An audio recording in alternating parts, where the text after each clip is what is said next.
నీకే ఇన్ని తెలివితేటలుంటే భారతదేశాన్ని ఏలే నరేంద్ర మోడీకి ఎన్ని తెలివితేటలు ఉండాలి? సో నీకు కౌంటర్గా ఇక్కడ భారతదేశం తన ప్రయత్నాలు చేస్తుందని చెప్పడమే మోదీ గారి ఉద్దేశం అన్నమాట.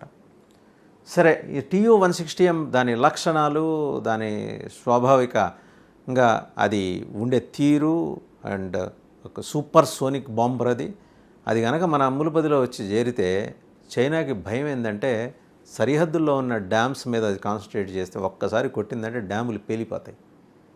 చైనా డ్యామ్స్, చైనా గొప్పదనం గురించి కూడా ఇక్కడ మనం మాట్లాడుకోవాలి. They are extremely good at constructing dams, hydel power projects, designing hydel power projects, building roads.